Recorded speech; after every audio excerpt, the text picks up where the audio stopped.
யானை தந்தத்தை கடத்தி விற்பனை செய்ய முயன்ற கேரளா நபர் உட்பட 6 பேர் கைது. திண்டுக்கல் மாவட்டம் மேற்கு தொடர்ச்சி மலையான கொடைக்கானல் மேல்மலை மற்றும் கீழ்மலை பகுதிகளில் அதிக அளவு யானைகள் பல பகுதியில் உள்ளன. இந்நிலையில் கடந்த ஒரு வருடத்தில் கன்னிவாடி வன சரகத்திற்கு உட்பட்ட பகுதி மற்றும் கொடைக்கானல் மேல்மலை பகுதிகளில் யானை தந்தங்கள் விற்பனை செய்ய முயன்றவர்களை வன உயிரின குற்றத்தடுப்பு பிரிவினர் கைது செய்தனர். இந்நிலையில் திண்டுக்கல் நத்தம் சாலையில் மர்ம நபர்கள் யானை தந்தத்தை விற்பனை செய்ய முயற்சி செய்வதாக திருச்சி வன குற்றத்தடுப்பு பிரிவினருக்கு புகார் வந்துள்ளது. புகாரை அடுத்து திருச்சி வன உயிரின குற்றத்தடுப்பு பிரிவினரும் சிறுமலை வனசரக அதிகாரிகளும் இணைந்து இன்று தேடுதல் வேட்டையில் ஈடுபட்டுள்ளனர்.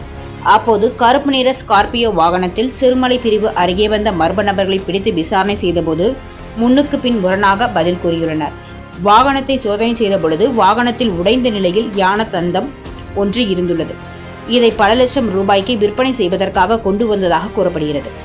இதையடுத்து வாகனத்தில் இருந்த 6 பேரையும் திண்டுக்கல் சிறுமலை வனசரக அலுவலகத்திற்கு அழைத்து வந்து விசாரணை நடத்திய போது விசாரணையில் சிறுமலை பழையூர் பகுதியைச் சேர்ந்த பெருமாள் இவர் மலைப்பகுதியில் உள்ள விவசாய நிலங்களில் காய்கறிகளை குத்தகைக்கு எடுத்து விற்பனை செய்வதாக கூறப்படுகிறது.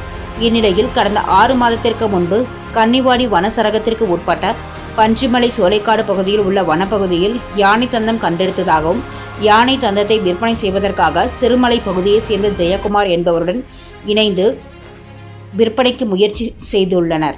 இந்நிலையில் யானை தந்தத்தை வாங்குவதற்கு ஆட்கள் உள்ளதாக கூறி திண்டுக்கல் அருகே உள்ள சிலுவத்தூர் பகுதியைச் சேர்ந்த பிரபு, கோபால்பட்டியைச் சேர்ந்த ரங்கராஜ், நத்தம் அட்டியாப்பட்டி பகுதியைச் சேர்ந்த சேகர் மற்றும் கேரளா திருச்சூர் பகுதியை பூர்வீகமாக கொண்டு தற்போது மேரூர் அருகே உள்ள அரிட்டப்பட்டியில் குடியிருந்து வரும் ஜோசி ஆகியோர் ஒன்றாக இணைந்து இன்று திண்டுக்கல் சிறுமலை அடிவார பகுதியில் விற்பனைக்கு கொண்டு வந்ததாகவும் கூறியுள்ளனர். மேலும் விசாரணையானது தொடர்ந்து நடைபெற்று வருகிறது.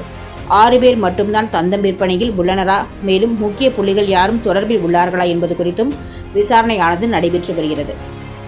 சான்றோர் குரல் செய்திகளுக்காக திண்டுக்கல் செய்தியாளர் லட்சுமணனுடன் செய்தி வாசிப்பாளர் முத்துலட்சுமி. செய்திகளை உடனுக்குடன் தெரிந்து கொள்ள சான்றோர் குரல் பக்கத்தை